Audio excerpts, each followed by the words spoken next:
Today's field product I'll be talking about is the Frito-Lay Wow Chips.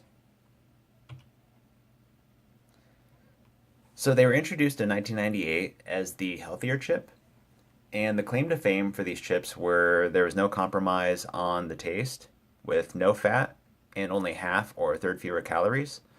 And they came in the Lay's, Ruffles, potato chip flavors. They came in the Doritos, and also the Tostitos tortilla chips also were part of the Wow chips.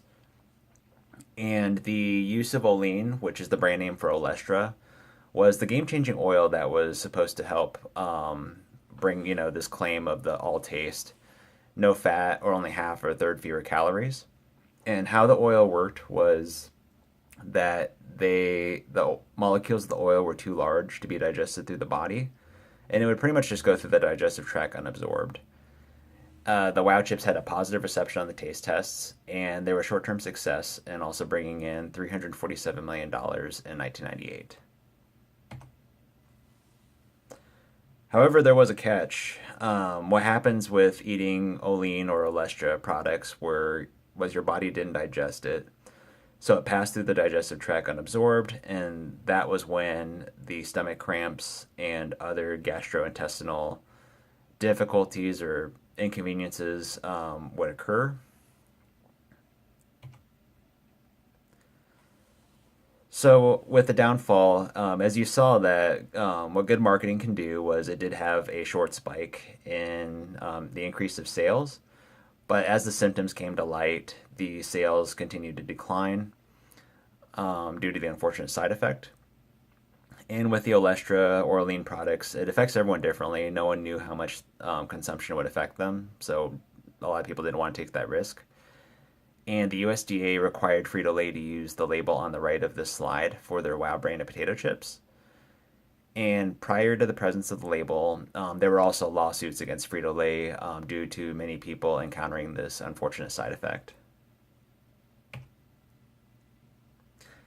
Frito-Lay also committed to a $35 million advertising budget to help revive the sales of the Wow brand chips and also combat the opinion of the use of Olean or Olestra, and it was not successful. There was also lost revenue in Frito-Lay continuing to pay Procter & Gamble for the licensing fee of the use of Olean. So what could have been done differently to be successful? From a marketing standpoint, it obviously did its job and did very well. Where the initial sales were great, it emphasized the benefits of the product clearly and what the product was. And it also had a taste test commercial, and getting exposure to people buying the chips was definitely not an issue. More testing could have been done for the Wow Chips product. Frito-Lay failed to assume that they needed to test for consumption at more levels of serving sizes, especially serving sizes beyond the suggestive serving size, which was definitely common whenever the side effects came to light. And they just assumed people would eat below the suggested serving size. They could probably modify the offering if fat free was not possible to achieve. Maybe they could do half the fat with maybe a more alternative or natural oil. Obviously, don't use Olestra.